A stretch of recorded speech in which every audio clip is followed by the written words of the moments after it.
The history of PFAS contamination in Maine is one that essentially snuck up on us. For decades, farmers spread sludge from local waste treatment plants onto their fields, not knowing that it was filled with so-called forever chemicals, primarily from paper mills. They are called forever chemicals because water and solvents can't break them down.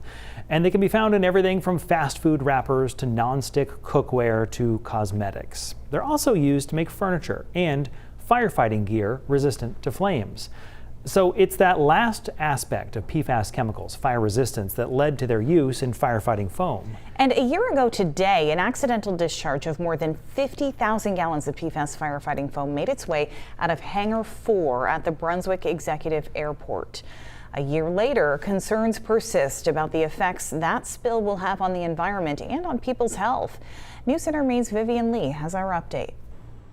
A malfunction at Hangar 4 of the Brunswick Executive Airport released more than 50,000 gallons of firefighting foam containing toxic PFAS chemicals. It was the largest accidental spill of its kind in Maine, sixth largest in the U.S. over the past 30 years.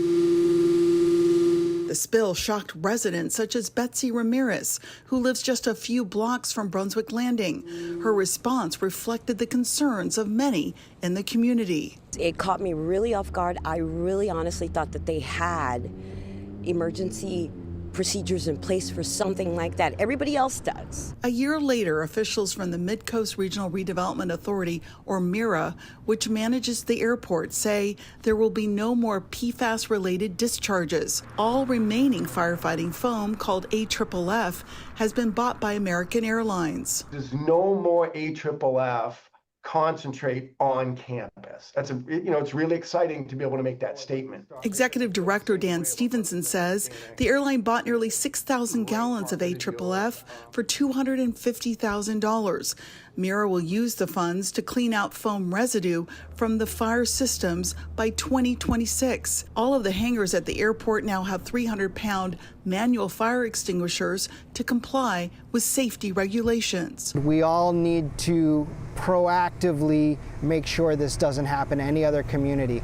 I would hate to see this ever happen in any town. The foam got into the groundwater. These steps are required under several bills passed by the legislature, sponsored by Representative Dan Ankeles of Brunswick. The new laws aim to remove PFAS firefighting foam from Brunswick Landing and throughout Maine, as the chemicals have been linked to various health problems.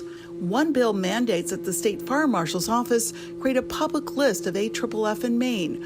Although the state limited the use of the foam in 2021, up to 50,000 gallons may still be stored at airports, fire stations, and at other sites.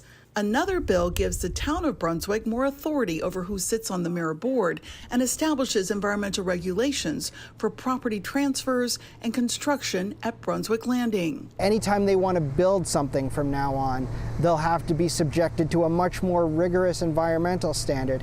And remember, this whole place is a brownfields site and the site of this spill. MIRA is also working with the Department of Environmental Protection, which continues to test and monitor chemicals in the waterways on the former naval base. And one of the things that we've done every time we take action is we make sure the legislative delegation knows, the town knows, and we let everyone on campus know.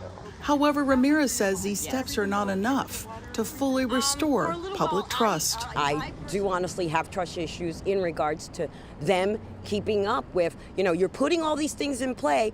Okay, let's make sure you guys are actually following the procedures. The goal is to ensure that public health and the environment are not further compromised. In Brunswick, Vivian Lee, News Center, Maine.